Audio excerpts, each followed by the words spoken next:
right. You are live. Hello, ladies and gentlemen. Welcome on in to Bar Talk. Of course, Mama San's the first. What's up, Morgan? I miss you. I'm curious to know, Morgan, how your hangover was on Friday. I know mine was pretty rough. But anyways, guys, welcome on in. I can't believe it. It is episode number 10, okay? We are on double digits right now. This is insane. Please keep engaging in the comments. I promise I'm looking. They are hysterical. They are making me laugh. I am doing my absolute best to read the comments, to also engage in the conversation with our guest and all that stuff. So again, keep doing it. Keep staying tuned. I appreciate it so much. Everyone, get your drinks ready, okay? I am doing a glass of wine tonight. So this is Dark Horse Sauvignon Blanc.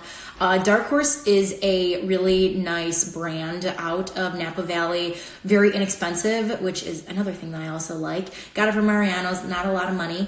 But I enjoy all of their reds and their whites are really great. So definitely check out Dark Horse. And if you remember, I gave you a tip the other night on how to open up a screw top. Instead of this way, crack the neck. So, all right. And then instead of holding the bottle like here, because that just looks weird, hold it at the bottom, okay? Hold it at the bottom, pour it in your glass. All right, that's a lot. All right, I'm gonna stop. Okay, all right, cheers, guys. Cheers, cheers, cheers. Ah, beautiful. All right, so let me tell you about our next guest. Our next guest is a man who honestly doesn't need an introduction. I feel like when you say his name, you're kind of just instantly in a good mood. The minute he enters a room, you feel his energy. You're already in a better mood. And that is Brian Luce. So many people know him from the neighborhood, but then there are some people who know him from Chicago PD. Brian originally, when Chicago PD started 7 seasons ago, was hired as a tech advisor and script consultant. And then 3 years ago got promoted to be an associate producer. And this season, he is now a consulting producer. I have known Brian for as long as I can remember. And when I knew that this was something I was planning on doing, like within the last, I'd say 6 months, I was like, I want Brian to be one of my first guests on. So I'm so happy he's about to come in. I think he requested, so let me just check. Again, still trying to figure all this out. Okay, so we are just waiting for Brian to get connected in. But again, I know he's going to give us a lot of laughs. He's going to have some good stories. And I'll tease one of the questions that I'm going to ask him, and that involves livestock. And there was a time when there was livestock in the neighborhood. Yes. So I know he knows what I'm talking about. But again, you have to stay tuned so you can hear the full story on this, because I have my perspective. And I actually don't think I've ever asked Brian his perspective on this. Okay, so I believe Brian just requested. Let me go ahead and get him on. He did. Okay, he is loading, ladies. And I'm so excited. All right. Okay, here we go. Connecting. Hello. Hello, how are you? What's up, little lady? Oh, nothing. Cheers, Mr. Luce. Cheers to the governor. Mm-hmm. How are you doing on this lovely Saturday night? Phenomenal. I've been in the house since March 13th. I'm ready to kill myself. But besides that, everything's good. Okay. My resume could be stay-home dad. I could throw that on there. Yeah, I mean, you can definitely do that when you're done. Mm-hmm. What are you drinking this evening? What is this? Basil Hayden. Richie Gregory got me this bottle. And whiskey or bourbon? I don't know what the hell it is. He's the cheapest bastard I know. So I just straight up bourbon whiskey. Okay.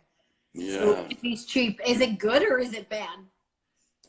It's actually, I hate drinking beer, so it's tremendous. And I said when I retired from the police department, I was going to roll up a joint in the Tribune and smoke that, but I've been yet to do that. So I'm just going to stay with the whiskey. We'll stay with the whiskey for now. But again, you're in quarantine, so it's like, why the hell not do it? What's going down? How's this all going? So we're just gonna talk, and we have, again, a lot of people. What the hell just happened? It's dark. No, it's not dark on here. Look, all right. You're not dark. Okay, good. Okay. Bar talk. Bar talk. Okay, so I have a question for you because again, I was trying to think. I've just known you forever, and I've always called you Luce, but I know everyone calls you Luce. So I have to know, is it Luce or is it Luce? It's Luce, but my a long time ago, a story I can't share. Okay. When I first started out as a sheriff, Mm-hmm. I got the nickname Lucci, and it's stuck with me ever since. Okay. So it's been as a policeman, as a sheriff, and in the world, it's just Lucci. My brother Nicky goes as Lucci. My aunts go as Lucci, but Luce, Lucci, Luce. I don't give a shit as long as it's spelled the same on my check. That's all that matters. Okay. So you kind of had like a crazy, we were talking about your, you once worked almost, as your words were, a Vegas whore. That's how you worked. Vegas whore. That's how you worked. Not my words, yours. No. But you had like this crazy kind of winding road for you to become a cop. But like, what made you want to be a cop? Oh man, my father was a police officer. It's some people are just born to be it, I guess. It's always been a passion. I hate bullies. I always wanted to be a cop. Everyone, was either a fireman or a policeman, and I don't look all that great in boots, so I went with the star. Okay. I love being a policeman. I don't think there's anything else I was ever going to be. That's amazing. Yeah. That's amazing. So you were in narcotics for 16 years. So again, you've probably seen things that like some of us can't even imagine. But what was that moment that you had on the job that like completely restored your faith in humanity? Oh,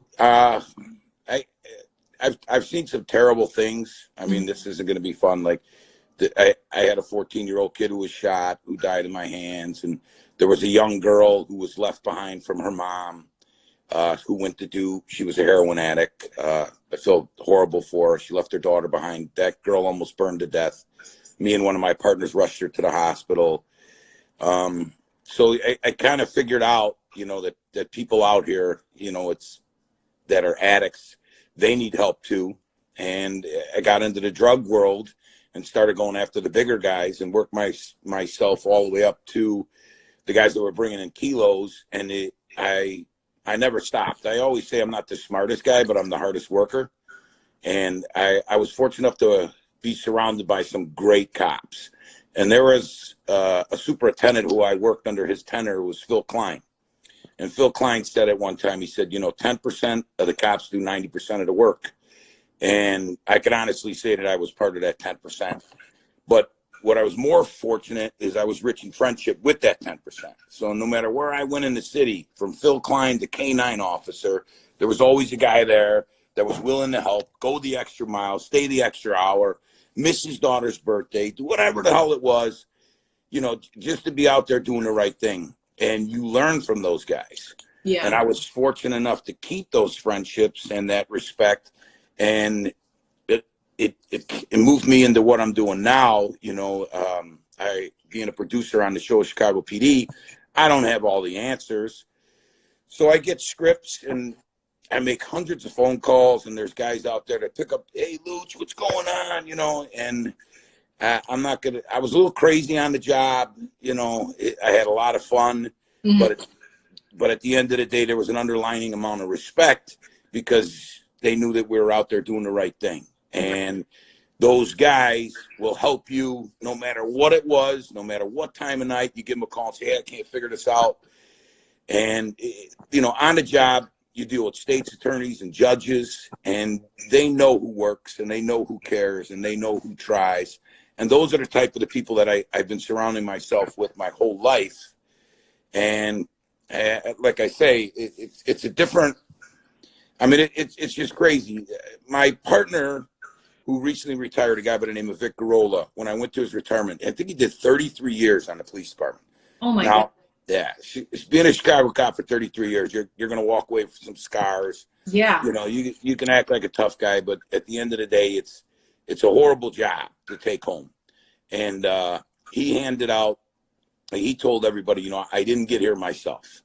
And I loved what he said, and I feel like now I'm fortunate enough to keep working as hard as I am and to be doing what I am now. And I do use that as kind of my thing. Like, I didn't get here myself, and I'm definitely not going to leave myself. Yeah. So But like I told you before, I know this is supposed to be about cocktails and war stories and shit like that. Yeah.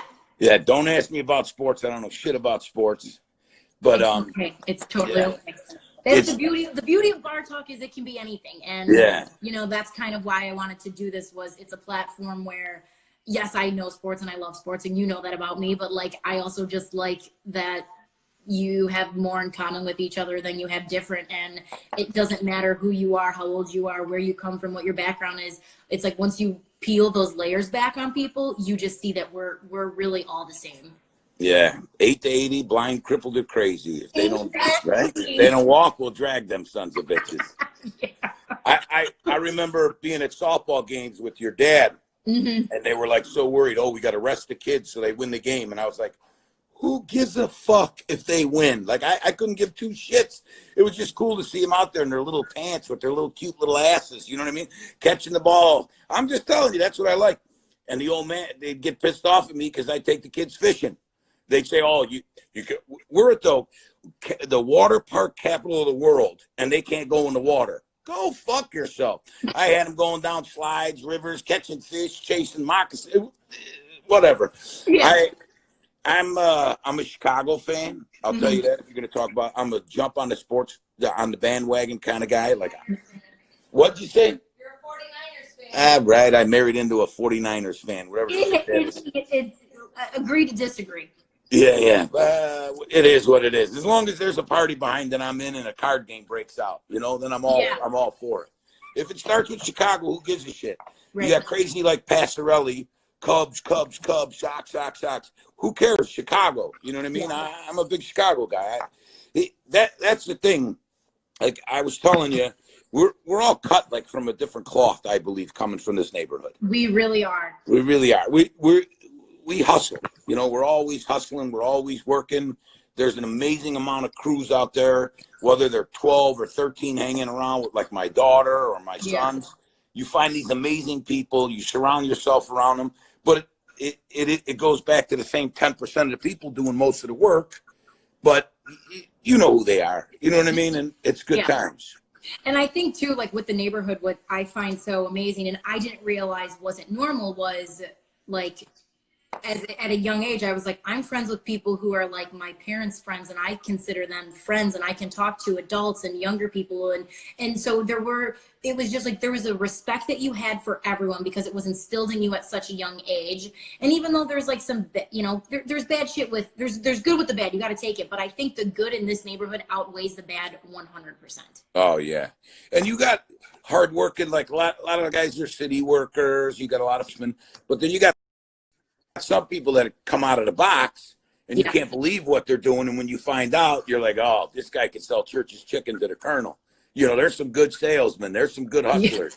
I mean, think of the name Bertucci. You know what I mean? There's really good guys out there making a whole lot of money. And we're like people. I remember going on vacation. I'm in Florida and the guys tell me, I'm from Chicago. And I find out the fucker's from Hanover Park. Bro, you ain't from Chicago. We're from Chicago. You know what I mean? My address says Chicago.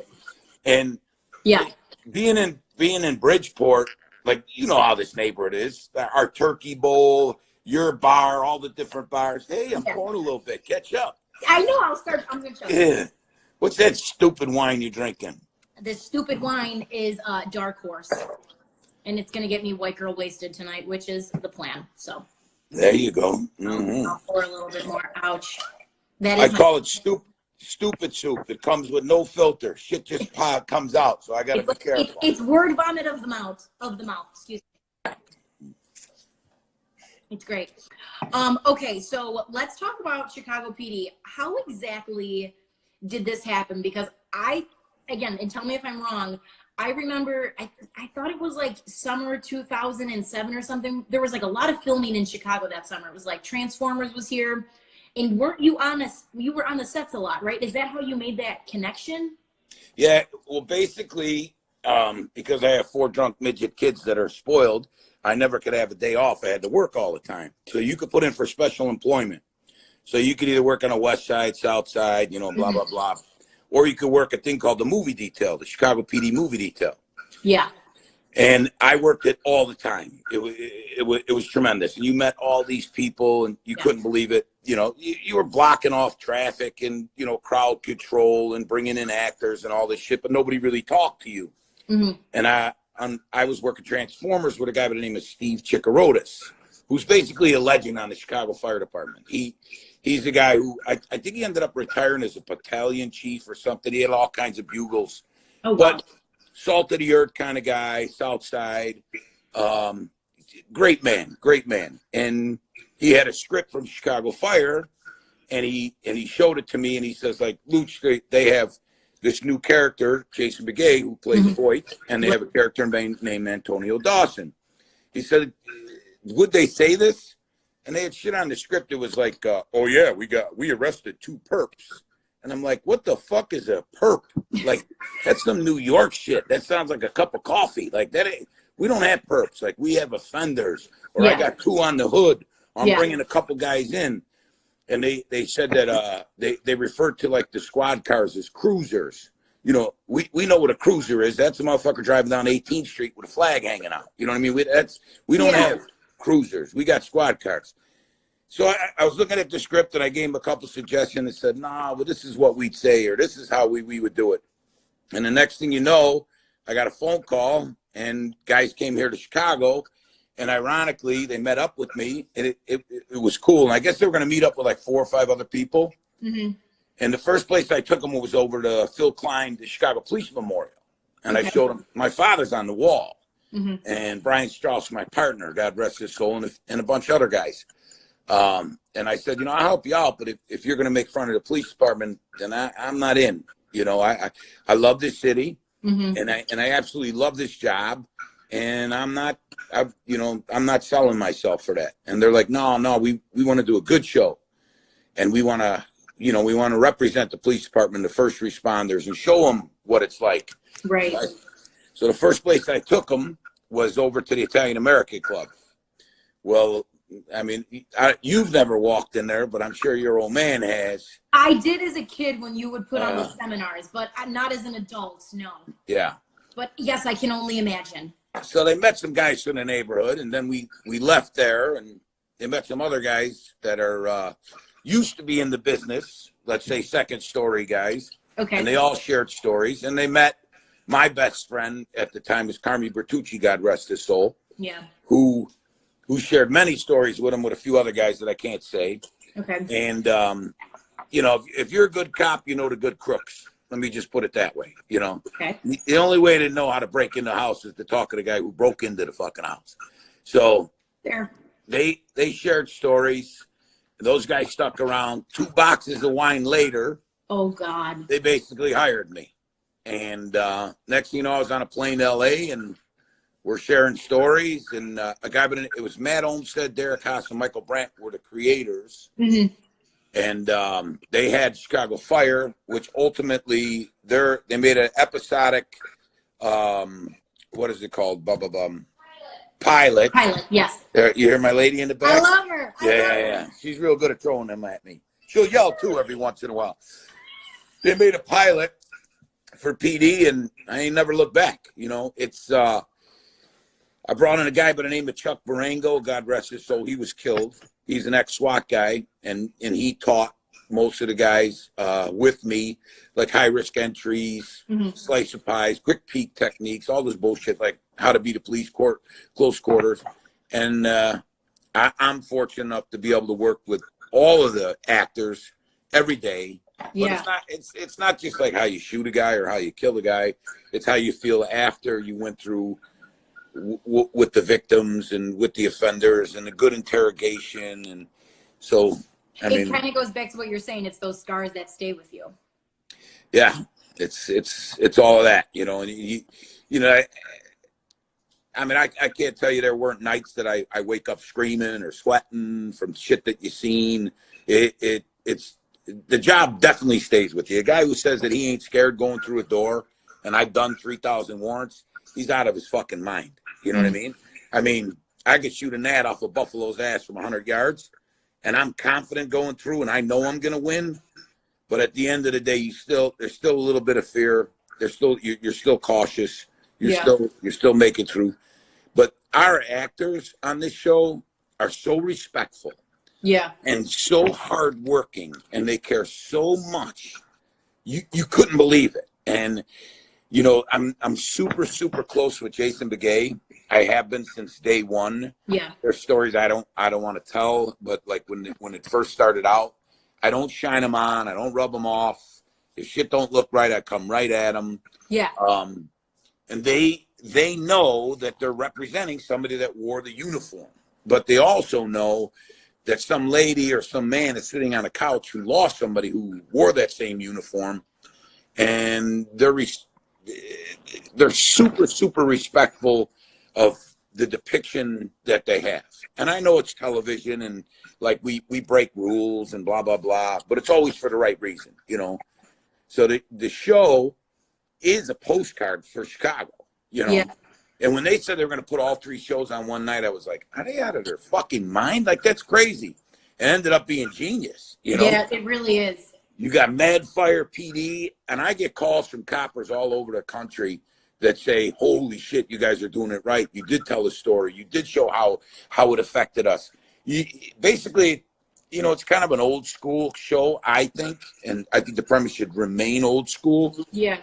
And because we used to have a guy, I don't want to say his name, but when we were in the park drinking our pony packs back in the day, you'd have the little Miller killers. Okay, yes. If the copper pulled up on you, you'd catch a fucking crack. And if you said anything, your old man would give you a crack. You know what I mean? That's just how it was. And that policeman would take your beer and he'd be on his way. You took the lick and that was the end of it. Like, that was old school policing, you know? Yeah. We jumped over the wall. We got caught naked swimming in the pool at 2 a.m, making bad decisions. But the coppers always let you go. A couple times they didn't let me go, but that's another story. That's another story, yeah. Pretty Oh my God. Pretty good. Pretty good. No, I love it so much. Okay, so I want to get to the chicken story, okay? So, Oh, fuck. Okay, so ladies and gentlemen, I'm going to try and paint as vivid of a picture as I possibly can. So I think that this was either 2006 or 2007. It was a Sunday morning. I was heading to volleyball practice at 9 a.m. So I was leaving my house at 8 because I was going out to LaGrange, and I took the keys to go start the car and was waiting for my dad. Now, mind you, the gangway, for everyone who doesn't know what a Chicago gangway is, it's like 3 feet wide, like they're small. And the garage is obviously in the back of the city lot. And all of a sudden, I look towards, and I'm like, Dad, why are there 2 grown chickens in the backyard? And he goes, what? And he's coming from the porch. And I'm like, Dad, there's chickens in the backyard. So he's like, what the fuck is this? So I had to go to practice. So I went to practice. Practice was 4 hours. I didn't get home until like 1 o'clock. And the chickens had migrated from the gangway to the backyard, and we had these giant Rubbermaid tubs, and we were trying to lure the chickens into the tub, and we somehow found out that you were the one that dropped the chickens off. Allegedly, my ass, you dropped the chickens off. So we then put the chickens in the Rubbermaid bag and walked the Rubbermaid bin to your house, got in your backyard, and dropped the chickens off. The chickens made their way around the neighborhood. They ended up in a penthouse suite. But I have to know, like, how drunk were you on Saturday that you thought, I need to go buy chickens and put them in the Duddleston's backyard? All right, so listen, there used to be a thing called the Operation Chicken Drop. Hang on. An Operation Chicken Light Drop. your cigarette and get back to your house. Only Yeah, I'm on the porch, real nice, on the porch, a nice Chicago porch. How you doing? So the old chicken drop, that no good Sean Corbett. You know what I'm talking about? Yeah, sweet. You know what I'm talking about? Sweet Daddy, the old Sweet Daddy. Yeah, he ain't so sweet. So what he did was, there's an ongoing bullshit between 37th and 33rd. I'm sure you know that. You know what I mean? We used to play. Yes, I do. Yes, I do. Rate each other, and your old man's part of this too. And I still don't like him kind of because of it. Anyways, he was going around videotaping when my sons were very young and having them hold 37th Street signs up. 37 for life, 37's the best. Because all you Irish guys on the other side, and we were the Italian guys over at Armour Park. Exactly. So there was some ball busting going on. Of So, course. anyways, I might have, how many years have gone by? Can I be charged? I might have had his car towed from 33rd Street with his golf cars in there, golf clubs in there, and I might have had it relocated to a certain location, which started a full-out war. And then the only thing that I could do is get roosters. I bought roosters. You can't just get chickens. You need good roosters with strong legs that'll wake you up at 4:30 in the morning with a so I got roosters and I dropped them in Sean Corbett's. Well, it worked out so well, the two neighbors next to him called the police because somebody said they might have seen me, but there was no facial recognition and nobody ever figured out that investigation. But anyways, they ended up in your yard because your old man couldn't keep his fucking nose out of it, so I gave him a little treat. Is that back when you were in that $7 million home on 37th Street? I can't remember. No, we were on 37th and Low. So we weren't on 38th. We were on 37th. You were on 30. I still can see it like vividly in my mind, and I just remember being like, "What? These chickens had a tour of the neighborhood better than anyone I've ever heard of." Well, every year when we did the Turkey Bowl, I'm not going to say myself, but there were certain individuals. I'll just give you their initials. Michael Vitos would go buy chickens, and he would bring them to the park so the kids could play with them. Yeah. And then they'd be running all over the neighborhood, and then the cops would be looking for me because kids would almost get hit by cars because they'd be chasing them. But I had nothing to do with it. I might have given them money. I'm not sure. Okay. All right. So I guess the chicken story is still it's an open investigation. It's an unsolved cold case squad, basically. The cold case squad's on it. All right. But after 7 years, they can't charge me with that shit. I think we're past that, so I think you're in the clear now if you want to come out and say it. But again, I get if you don't want to. I get if you don't want to. I have no knowledge of the situation. Sure. Okay. All right. So, Brian, we are going to. You're supposed to drink when I drink. I know. I'm sorry. Okay. So let me ask you a question. Fire away. All right. So, is it a tradition on Christmas Eve that you go to a certain location? Why are you getting all wide-eyed? Christmas Eve, yes, we go to my aunt's house. Yes, every year. No, there's a certain bar at 2:00 in the morning. We won't say the bar. Okay. Christmas Day. Oh, it's Christmas Day. Christmas Day. And there's many gatherers there who smoke in the bar and have a hell of a good time. Hell of a good time. We won't say the name. What? We won't say the name. No, we won't say the name. We also won't say the name of the certain individual that you might have drinks with late at night.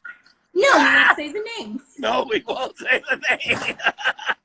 That's all I got to say about that. It is a tradition. It's Christmas. Yeah, it's a Christmas tradition. It's a Christmas tradition. It's a fun one. All right, go ahead with your next question. Okay, so we are going to go into rapid fire. So it has to be the first thing that comes to your mind. I'm not good at this fucking rapid fire cannot shit. hesitate, okay? I watched some of your podcasts. I realized I wasn't good at rapid fire. That's okay. Try your best, okay? I'm going to try. Okay. What is your favorite place to eat in the city? My favorite place to eat in the city. Holy shit. See what you're saying with this rapid fire? I know. What is my favorite place? I have to say Maxwell Street at 2:00 in the morning with all the gypsies. I love a 2 a.m. gypsy cheeseburger. Can't go wrong with that. No. What's an odd or weird talent that you have? This, you ready? Let me see if you can do this. Can you do that? No. Yeah, try it. You got to fold it. I can't do it. It's ridiculous. I can tie a cherry stem in a knot in 2.2 seconds. Oh, I'm phenomenal. Sweet God. Okay, what song makes you run to the dance floor the minute you hear it? Oh my God. So if you have to say it. Sweet Caroline. Okay. It'll actually get me on the bar. I've made tremendously bad decisions when Sweet Carolina came on. Okay. It is I just found out recently, isn't it Boston Red Sox? Like, isn't it their song or something? It is their song, yeah. See, I don't know much about sports, but I just heard that. I love it. I absolutely love it. It brings me to another place. I love that song. I don't care. I could be up there with a tutu with my wrinkled cousins hanging out, and I don't give a shit. I'll be dancing on the bar. You'll figure out what wrinkled cousins are later. No, I figured that out for sure. Would you rather wrestle a bear or an alligator? A bear or an alligator? Fuck. You can get on top. I like being on top. I'll get on an alligator. I'll wrestle the fuck out of an alligator. Okay. What is the kindest thing a stranger has done for you? Kindest thing a stranger's done. Oh, wow. Let me see. Hang on. My lady's putting the light back on. There we go. Okay. Does it have to be a stranger or could it be a friend? It can be a friend. A guy by the name of Tommy Peruta. When I first kind of ran away, moved out of my house I moved out when I was like 17 years old. Okay. Tommy Peruta, I was working at Chucky's Beef Stand, gave me a home to live in. And I moved in with him, and he was taking my whole check and giving me like $30 and charging me to live there. Okay. For like a year. And anybody I could find, I would talk about him. Like, you believe this son of a bitch, he's taking my whole check. He's taking all my money. He's only giving me $30 to live on. This is the worst thing I've ever been through. This is horrible. And I stayed with him a year, and I had nowhere to live because I moved out and I was so young. And after a year's time, every dime that I gave him, he got me an apartment. He paid for my first month's rent, my last month's rent, gave me back every dime, bought me groceries, got my electric bill, my gas bill, and that was by far the kindest thing that ever happened. Look at my crazy dog. He won't give me respect. He doesn't so like that cute. I'm talking to you right now. I know. He's like, come on, play. I want to play. That's amazing. Okay, what is your go-to drink at a bar? Vodka, water with a splash of lemonade. Okay. What's the best prank you've ever pulled off? Ooh. Getting me to marry you.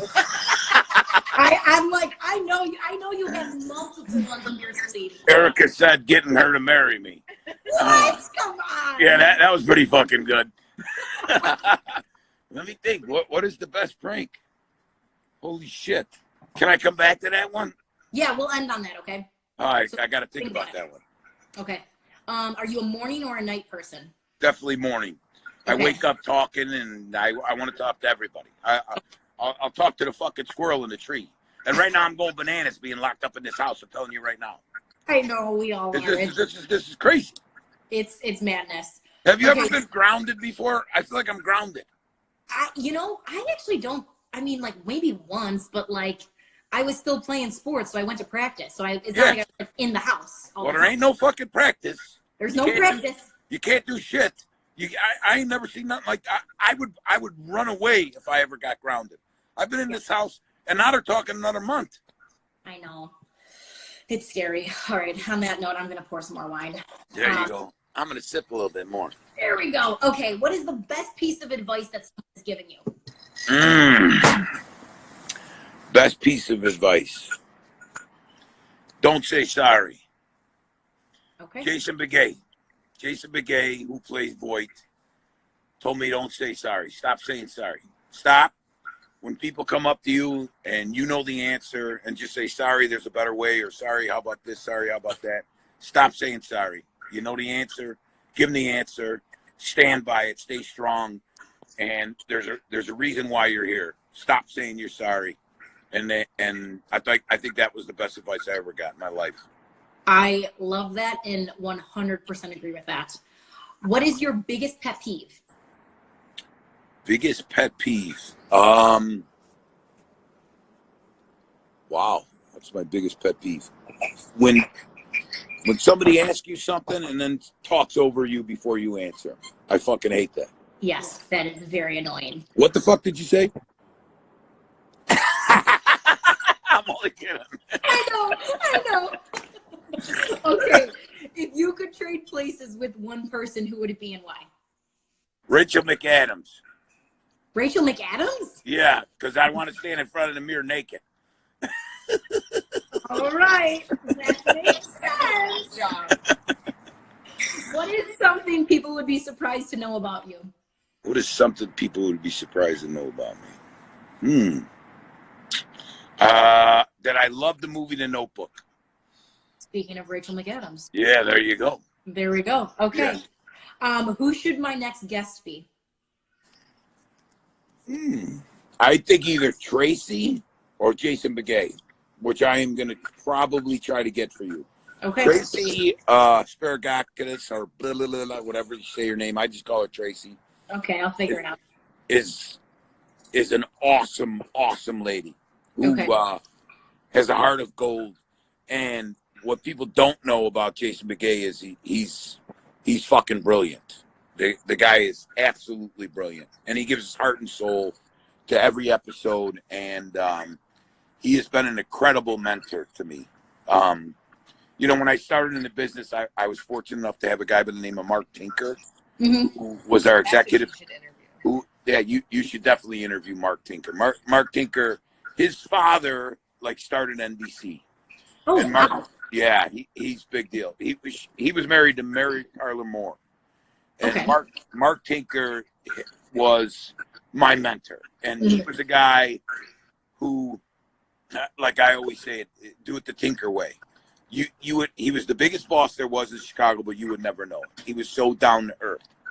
And then I was fortunate enough to have another mentor by the name of Eric Lassell, who's now our executive producer, who is the most down-to-earth, incredible man there is.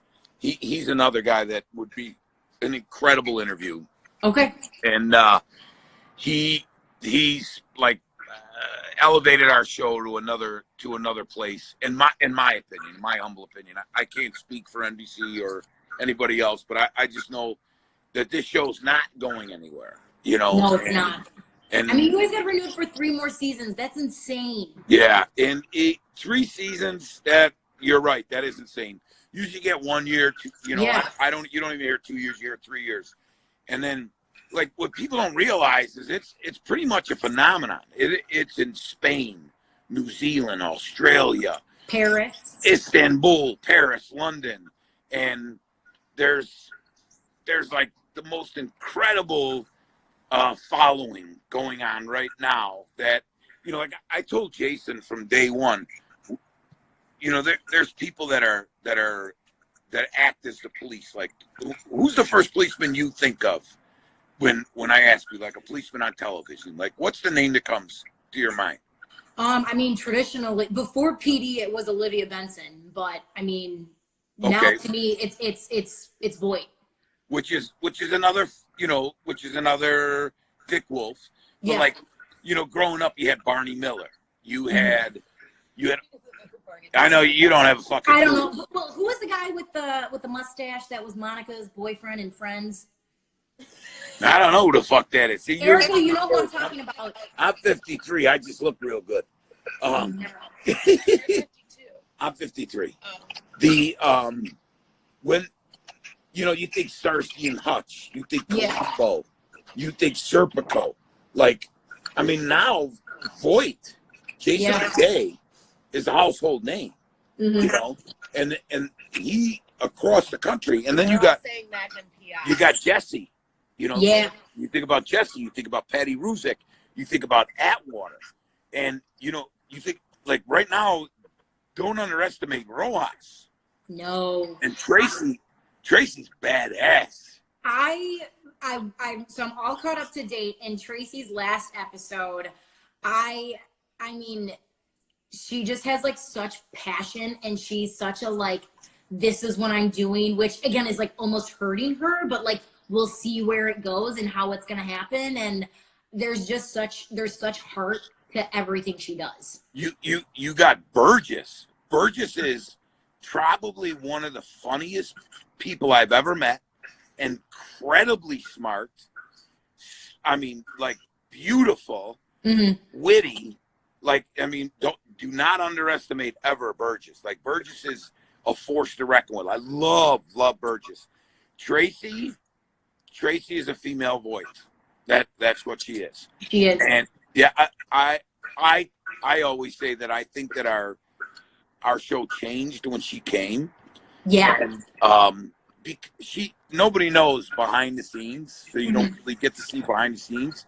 But she's like the most kind-hearted, ball-busting, aggravating, tomboy, hardworking. Like, you know, when she first came on and we were working gun drills, what Copper?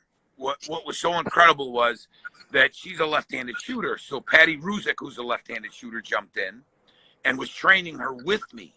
Okay. And you see this, you know, I don't even know how to explain it, but this family that we have where they like help out each other. Like Burgess jumped in and was with Rojas and working with Rojas, and Ruzick jumped in and was working with Upton.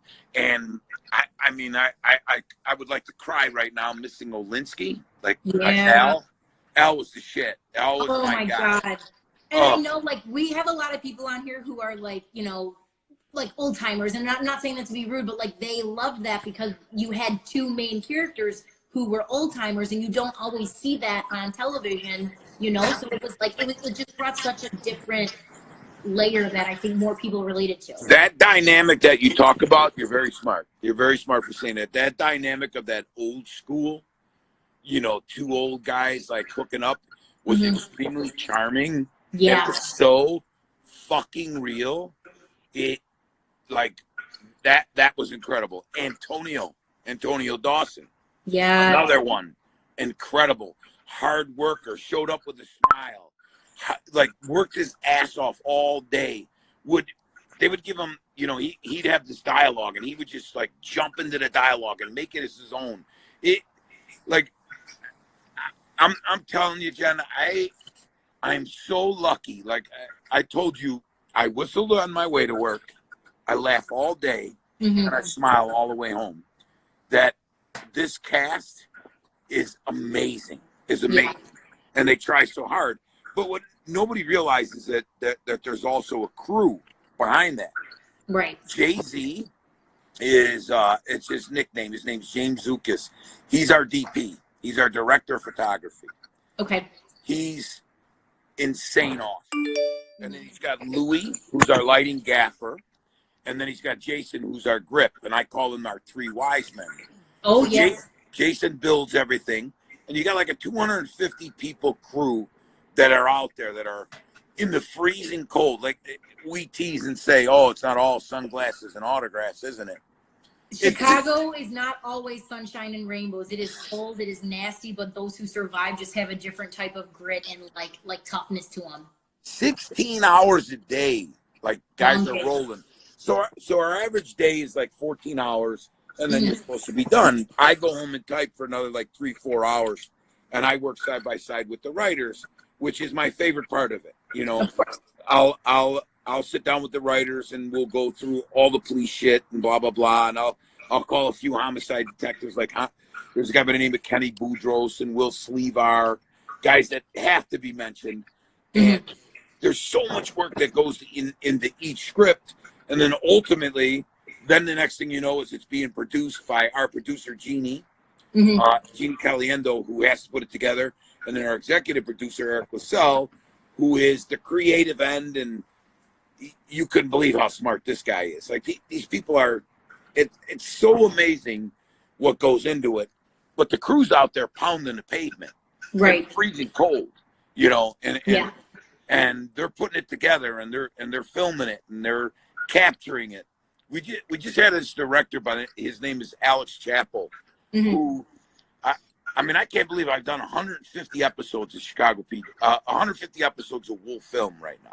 Yeah, 150 episodes. Amazing. And every day I learn something. You know, I'm learning something every single day, and I wrote a movie about the neighborhood called The Big Burn. And I have a couple guys who used to be writers on the show that are in LA right now working with it. And it's pretty gritty. It's pretty dark. Yeah. But it's a ride along with policemen in the city and how we're affected. But what it really is, it's the connective tissue between the neighborhood. And basically about, you know, you can take the kid out of the neighborhood, but you can't take the neighborhood out of the kid. Amen. Yeah, because at the end of the day, you're going to retire, but you still live here, you know? Yeah. And hopefully it'll go. And if it gets greenlit, I'll film it here in Chicago, but it'll be like a period piece. So All right. it'll be badass. But Okay, so let's only because we got cut off yesterday or 2 days ago with Leroy. So I just want to make sure that I get to my last two questions in, and then I will let you go. Even though I know we could probably do this all night long. When this is all said and done, what's going to be the first thing you do? when what? This conversation's all said and done? No, when like we can finally leave our houses and be human again and live again. I'm gonna organize a kickball game at Armour Park with about fucking 500 people. I'm not even kidding you. I'm closing 33rd, and my dream is to have dueling pianos, like in Howl in the Moon. You know the Howl in the Moon? Yes, that would be so much fun. I want to get two like legit professionals, and I want to close 33rd Street. I'm calling my alderman, who I love dearly. What's my alderman's name? Patrick Thompson. Patrick Thompson. My alderman. I call Sweet Daddy Pat. I'm closing it from Wells to Shields. I'm getting dueling pianos out there. I'm gonna have Corky Carries, who I love, and Turtles, who I also love. And I'm gonna have dueling pianos in the middle of the street, but we're having a kickball tournament, a co-ed kickball tournament. That's what the fuck we're gonna do. I am in. And we're violating we're gonna violate that 6-foot rule, and we're gonna go with the Joe Gio. We're gonna kiss everybody and hug them, like you've never seen it. Yes, I love it. Okay, so we have to get back to my question I asked you earlier. What is the greatest prank you've ever pulled? I can't even think when the greatest fucking prank I ever created. What is the greatest prank? Let me think. All right, I'll give it to you. Okay. So there was this game called the Fuck You game. I know it sounds crazy. So there was a guy by the name, I don't want to tell you his name. When I was a young policeman in uniform, I worked in the 12th district on the west side. Okay. And we played this game called Fuck You. So if you said to the guy, hey, fuck you, before he seen you, you'd have to pay him $5. Okay? Okay. He was another policeman. He worked in the TAC unit. He thought he was real cool. And I was a uniform guy. And by the way, I look pretty fucking good in my uniform. Anyway. You'll have to pull out old photo. I'll pull out an old photo. Okay. There was a real rainy day in Chicago. It was like 1996, 1995. Yeah, 1996. I parked underneath a viaduct at 16th and Morgan. And the viaduct, I told him to meet me at the viaduct at 16th and Morgan. And it was flooded with like a foot of water. And I told him I had really important information to meet it. And he had to meet up with me. So he clicks me on the radio and says, Luce, the whole viaduct's flooded. I said, that's perfect. There's no one around. I got to see you face to face. I can't let anyone hear what I'm saying. So he parks underneath the viaduct. He rolls his window down, and he's in an unmarked squad car. I come in from 18th Street, doing about 100 miles an hour in another police car. I fly down, hitting the water, sending a tidal wave, a tsunami, into his car, and totally drench him. Now, there was lady bit parts in there, you know what I mean? Whatever they're called. What are they called? That they put on there? The things like pads and all kinds of disgusting, tampons, rubbers. I soak him with the water. Basically, I drench him because his window's down. He's so pissed off. What he doesn't realize is when he gets back to the district to change, guess what I did? The chicken. You told him, fuck you. No. I did the chicken drop. I put 2 live chickens inside his locker at the police department, and there was chicken shit all over all of his clothes, so he couldn't change. So I double fucked him. There ain't nothing like double fucking a guy. So he had nothing to change into. That was probably the best prank I ever pulled. Oh my God, that is fantastic. When are we gonna go to Shinnick's? When is Shinnick's opening back up? To be determined, hopefully really soon, because I'm supposed to be bartending tonight, and I didn't realize how much I miss a bunch of drunken, moronic jagoffs, and I'm craving that right now very much. I miss talking to people. I miss smiling. I miss hugging. I miss saying hello. I hate this. I'm a people person, and I love being around people, and this is crazy. And I know that our country needs us to stay in, and I realize that. But now they're saying like another 20 days or something. And Yeah. I don't know how people are, people that live check to check are doing it. Yeah. So I'm not going to get into politics and all the rest of the bullshit.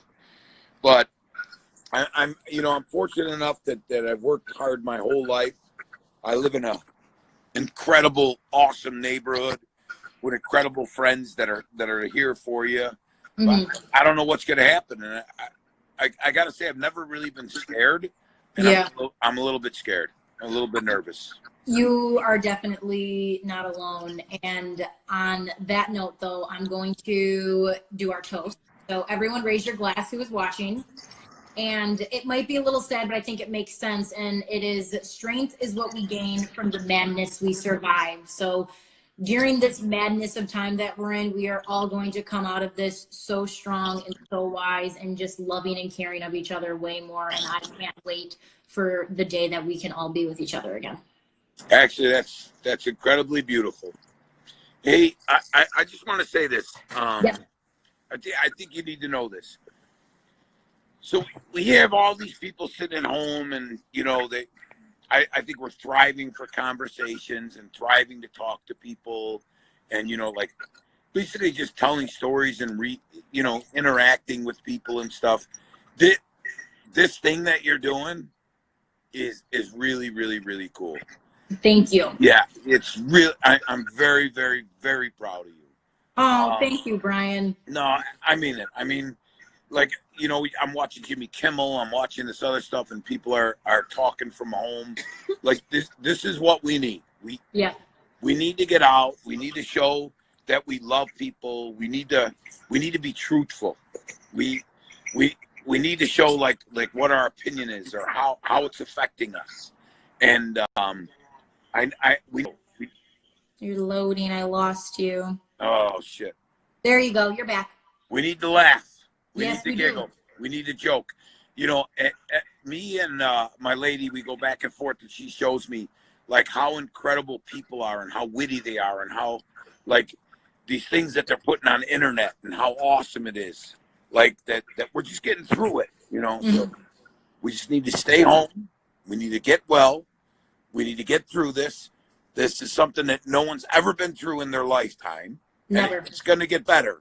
And it's going to make us appreciate life a whole lot better. I'm your number one fan, Jenna. Oh, thank you. All right. Seriously, We're proud of you. So everyone should know too that like I wanted Brian to come on like day 2, and he was nervous because he thought that he didn't know what he was gonna say, and we both said that he was gonna talk so much I couldn't speak, right? Yeah. And here we are. I'm a behind the scenes guy. I'm not. Shut the fuck up. You shut the fuck up. I'm not this kind of guy. But You are though. You're a natural at it. You don't even know it. You're just such a natural at it. I will say, I don't want to be inappropriate. There's so many people watching and stuff, but this has been incredible. And I'm humbled, and I want to say thank you so much for thinking about me and putting me on. And I can't thank you enough. So I really, really appreciate it. All right. Brian, thank you so much. I'm going to let you go, but we will talk very soon, and then I will go ahead and wrap up. And thank you again. I really appreciate it. I love you, little lady. Goodbye. All right. Love you too. We'll talk soon. Bye. All right, guys. Oh my God. I love Brian so much. He is so amazing. Thank you all again for tuning in and listening and talking and engaging. Again, it was another great night. So really quick, I was listening to all of my guests' recommendation, and I can tell you about tomorrow night's guest. Tomorrow night's guest is actually going to be a former coach of mine by the name of Beth Keck. Beth was my coach at First Alliance when I played club volleyball competitively years ago, and I thought, ooh, it would be really fun for her to spill some tea, and she's still coaching and the girls aren't playing. So again, I thought that this would be a lot of fun to get her on, and I will be sharing the very epic slip and slide story from Wisconsin Dells of 2009. So stay tuned, drink responsibly. Everyone have a great Saturday night, okay? And I will see you all tomorrow. All right, take care, guys. Goodbye.